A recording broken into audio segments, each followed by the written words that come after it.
আসসালামু আলাইকুম প্রিয় দর্শক, সবাই কেমন আছেন? আশা করছি ভালো আছেন, আমিও ভালো আছি।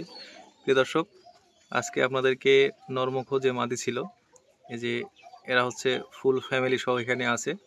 তো বাচ্চাগুলোকে আলাদা করতে হবে, সেটা আপনাদেরকে একটু দেখাবো। তার আগে আমি আপনাদেরকে আরেকটা বাচ্চা দেখাবো। এটা হচ্ছে একটা রাজশাহী লোকাল গিরিবাজ কবুতরের বাচ্চা, হাই ফ্লাইং গিরিবাজ কবুতর এটা। এই যে দেখতে পাচ্ছেন, বাচ্চাটা মনে হচ্ছে নর হবে।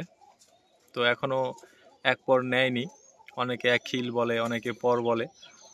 তো যে যেটাই বলুক একই কথা, যখন এক পর থেকে দুই পর নিবে তখন আস্তে আস্তে খাঁচাই করে ভরে উঁচু জায়গায় রাখবো, রেখে বাসাটা ভালোভাবে চেনাবো, তারপরে পাখা দেব। পাখাটা কাটা আছে, এই যে পায়ের অবস্থা, দাঁড়ানোর পজিশনটা মোটামুটি ভালো, আপনাদেরকে একটু দেখাই। এই যে দেখতে পাচ্ছেন। তো আমরা আবার ফিরে আসি, নরমুখ মাদি কবুতরের ফ্যামিলির অবস্থা খোঁজ খবর করি একটু। তো এই হচ্ছে নটটা। নটটা একটু আগে অন্য একটা কবুতরের সাথে ফাইট করছে, মারামারি করছে। মারামারি করার কারণে দেখুন ঠোঁটগুলো কিভাবে রক্তাক্ত হয়ে গেছে। এখন এগুলো ব্যথা করবে, তার উপরে বাচ্চাকে খাওয়াচ্ছে। তো বাচ্চাকে আর কি আমি আজকে আলাদা করব। এই হচ্ছে মাদি। তো এই একটা কাজ করছিল, যে এই রুমে এরা থাকে। তো এখানে হাঁড়ি দেওয়া ছিল না, পাশের রুমে আমি হাঁড়ি দিয়েছি কালকে। তো এই কবুতরটা, মাদিটাকে আমি ছেড়ে দিই। এই মাদিটা এই যে এই রুমে এখানে এসে ডিম পেড়ে দিয়েছিল এদের বাসাতে এসে। এরা ডিম পাড়ছে। তো এদের ডিমটা একটু ছোট সাইজের, আর নরমুখ মাদির ডিমের সাইজটা একটু বড়। তো আমি ডিম দেখে বুঝতে পারছি যে মাদিরা ডিম পেড়েছে, মানে এক সেট বাচ্চা আমার লস চলে গেল। এটা হচ্ছে নরমুখ মাদির বাচ্চা, আমি এখানে ছাড়ি।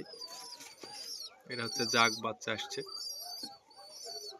তবে আমার মনে হয় যে বাচ্চাটা যখন একটু বড় হবে, আপনাদেরকে একটু ছেড়ে দেখাই, তখন মনে হচ্ছে যে ওর বাবার মতো আর কি হয়ে যাবে। আমরা এখন আরেকটা বাচ্চা বের করব। এই বাচ্চাটা ছোট হয়েছিল, তো এখন বড় হয়ে গেছে। তো একেও আমি এখন ছাড়ি। এটা মায়ের মতো আর ওইটা বাপের মতো বলা যায় আর কি। ওটা একদম কালো, আর এটা হচ্ছে মায়ের মতো সবজি গিরিবাজ বা সবুজ গিরিবাজ, যে যেটাই বলে। তো ফ্যাসটা সবুজ মনে হয়, বড় হলে হয়তো বা লাইট, সরি ডিপ হতে পারে, একটু গাঢ় হতে পারে। এখন একটু লাইট আছে, ফ্যাসটা আছে। তো সবুজটা যদি মাদি হয়, তো আমার একটা আরও একটা বাচ্চা আছে সবুজ গিরিবাজের, ওই বাচ্চার সাথে জোড়া দেব। আর যদি দুইটা নর হয় তাহলে তো হলোই, বড় হলে বোঝা যাবে যে কি হবে না হবে। তো এগুলো আসলে এখন খাবার খাচ্ছে, যে বড় কবুতরের সাথে যখন ওই ঘুরে বেড়াচ্ছে তখন এরা খাবার খাচ্ছে। হ্যাঁ, খাবার খাওয়া শিখে গেছে। এগুলাকে আর এখন আলাদাভাবে অন্য খোপে রাখবো, আর 2-3 দিন পরে এই ভিতরে খাঁচার রুমে ঢুকাই দেবো। তো এই হচ্ছে নরমুখ মাদির বাচ্চা কাচ্চার অবস্থা। আর হাঁড়ি সঠিকভাবে না দেওয়াতে আমার দুটা ডিম নষ্ট হয়ে গেছে। কবুতরগুলো ভালোভাবে তা দিতে পারেনি, যেহেতু অন্য কবুতরের বাসায় গিয়ে ডিম পাড়ছিল,